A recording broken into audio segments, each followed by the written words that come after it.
Hello and welcome to Take Action News with David Shuster. This executive producer Daniel Marin's once again in the guest host chair today. David Shuster is away for the weekend, and we have an incredible show ahead of you this Saturday, July 20th, 2013. We want to give a big shout out to all of our listeners and viewers in the Chicagoland area, in the Grand Rapids, Michigan area, of course, parts of Oklahoma, Columbus, Ohio, here in the Washington, D.C. area, and across the country. Of course, the story of the week is the Zimmerman verdict. George Zimmerman, the man who killed the unarmed teenager Trayvon Martin in the town of Sanford, Florida, who was not arrested for 6 weeks before being charged after popular uproar, was acquitted on all charges, including second-degree murder and manslaughter.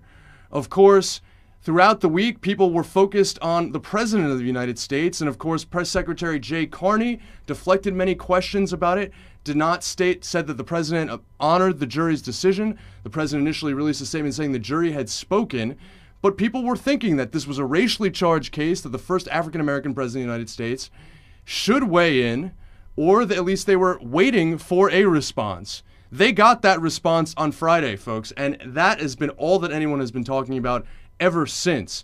The President finally spoke. It was unexpected. It was unannounced. He came into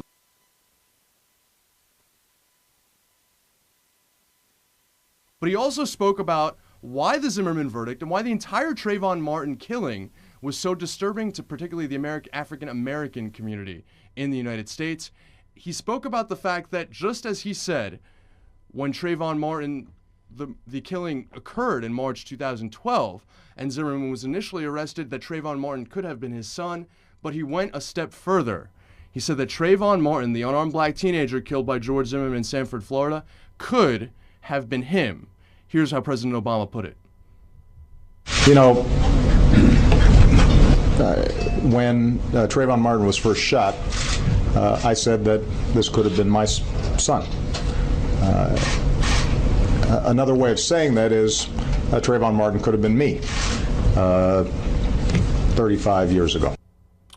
The president went further than that. He described the fact that for many African Americans, the question of suspicion about the way Trayvon's killing was treated, and certainly the way Zimmerman's actions were treated, was fraught with concerns about bias, specifically because of the bias and profiling they experienced in their own lives. They were more likely to think and feel that George Zimmerman profiled Martin because of his race, that he was pursued unfairly, and then, of course, that his prosecution was handled with perhaps a greater benefit of doubt than would be given a black person in an equivalent situation because of the personal experiences, specifically of young African-American men. And of course, President Obama, in fact, said that he himself had been subject to that kind of discrimination, that kind of profiling in American society. Here's how he put it. There are very few African-American men in this country who haven't had the experience of being followed when they were shopping in a department store. That includes me. There are very, very few African-American men who haven't had the experience of walking across the street and hearing the locks click on the doors of cars. That happens to me, at least before I was a senator. There are very few African Americans who haven't had the experience of getting on an elevator and a woman clutching her purse nervously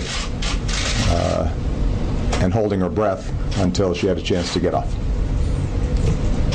That happens often.